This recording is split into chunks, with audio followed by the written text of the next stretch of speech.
Hi guys, welcome back to my YouTube channel. October 2 രാവിലെ തന്നെ അമ്പലത്തിൽ പോകാമെന്ന് വെച്ചിട്ട് തലേ ദിവസം ഞാൻ എല്ലാം തീരുമാനങ്ങളൊക്കെ എടുത്തു വെച്ചിട്ടോ. അങ്ങനെ തീരുമാനിച്ച് എന്തായാലും 10 മണി കഴിഞ്ഞു. അപ്പോൾ ഒരു 11 മണിയാകുമ്പോഴത്തേന് ഞാൻ വീട്ടിൽ നിന്ന് ഇറങ്ങിയിട്ടോ.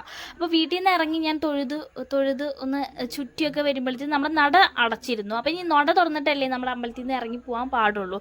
അത് കാരണം നട തുറക്കണ വരെ ഞാൻ അവിടെ പ്രാർത്ഥിച്ച് നിന്നു. പിന്നെ ഇറങ്ങി കഴിഞ്ഞപ്പോൾ കുറച്ച് ഫോട്ടോഷൂട്ടൊക്കെ എടുത്തു കേട്ടോ. ഞാൻ ഇതിവിടെ 3ാമത്തെ വട്ടമാണ് വരുന്നത്. കാരണം 1ാമത്തെ വട്ടം ഞാൻ ഈ അമ്പലത്തേക്ക് ഫസ്റ്റ് ടൈം വന്നതാണ്. 2ാമത്തെ വട്ടം ഞാൻ അമ്മേനെ കൊണ്ടുവന്നതാണ്. 3ാമത്തെ വട്ടം ഞാൻ കുഞ്ഞാറ്റേനെയും കൂടി കൊണ്ടുവന്നു കേട്ടോ. അങ്ങനെ 3 പ്രാവശ്യമാണ് ഞാൻ ഈ അമ്പലത്തിൽ ഇപ്പോൾ കയറിയിരിക്കുന്നത്.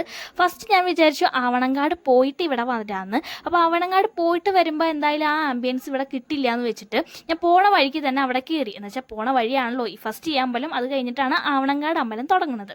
അപ്പോൾ ഞാൻ ഫസ്റ്റ് ആ അമ്പലത്തിൽ കയറി പ്രാർത്ഥിച്ച് നല്ലോണം പ്രാർത്ഥിച്ച് ഇറങ്ങി. പിന്നെ ഞാൻ ആവണങ്കാട് പോയി. അവിടെയാണെങ്കിൽ നല്ല തിരക്കായിരുന്നു. ഇവിടെ പകുതിയിൽ നിന്നാണ് നമ്മുടെ ബൈക്ക് പാർക്ക് ചെയ്തിട്ട് അവിടെ നിന്ന് നമ്മൾ രണ്ടാളും കൂടെ നടന്നു കേട്ടോ. നല്ല തിരക്കുണ്ട്. അപ്പോൾ അത്യാവശ്യം എന്ന് വെച്ചാൽ ഒക്ടോബർ 2 പബ്ലിക് ഹോളിഡേ ആണ്. ഹോളിഡേ കാരണം എല്ലാവരും അമ്പലത്തിൽ വന്നിട്ടുണ്ട്.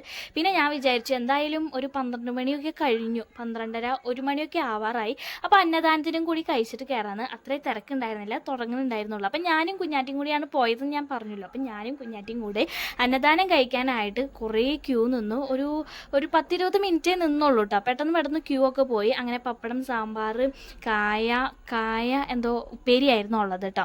അങ്ങനെ നമ്മൾ വിശ്രമിക്കാനായിട്ട് കുറച്ച് നേരം ഇരുന്നു. വിശ്രമിക്കാനല്ല, അവിടെ ഇവിടെ ആൾക്കാരെയൊക്കെ നോക്കി എന്ത് രസമാണ് അങ്ങനെ കാണാനായിട്ട്. പിന്നെ ഞങ്ങൾ താഴത്തൂടെ നോക്കിയപ്പോൾ ഉണ്ടല്ലോ, ഞങ്ങളെക്കാളും ഇരട്ടി ആൾക്കാരായിരുന്നു അടിയിൽ നിൽക്കുന്നുണ്ടായിരുന്നത്. കാരണം ഞാൻ തന്നെ ആ അറ്റത്തായിരുന്നു നിന്നിരുന്നത്. അത് കഴിഞ്ഞ് അങ്ങനെ ഭക്ഷണമൊക്കെ കഴിച്ച് കഴിഞ്ഞ് ഞാൻ വീണ്ടും അമ്പലത്തിൽ കയറി പ്രാർത്ഥിച്ച്. അപ്പം 3 പ്രാവശ്യം നമ്മൾ അമ്പലം ചുറ്റി കഴിഞ്ഞ് നല്ലോണം പ്രാർത്ഥിച്ച് ഇറങ്ങിയപ്പോൾ കുറച്ചും കൂടെ തിരക്ക് കൂടുതലാണെന്നാണ് എൻ്റെ ഒരു ഡൗട്ട്. കാരണം രാവിലത്തേക്കാളും കുറച്ചും കൂടി കൂടുതൽ ഒരു ഉച്ച കഴിഞ്ഞിട്ടായിരുന്നു എനിക്ക് തോന്നുന്നു.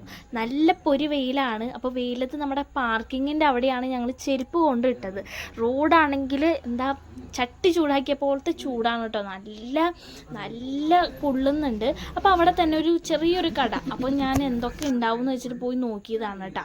അപ്പോൾ അവിടെ ഒന്നും ഉണ്ടായിരുന്നില്ല. അപ്പോൾ അവിടെ നിന്നൊന്നും മേടിച്ചൊന്നുമില്ല കേട്ടോ. അങ്ങനെ നേരെ നമ്മൾ വീട്ടിൽ പോകാറായി. കാരണം നല്ല വെയിലുണ്ട്, നല്ല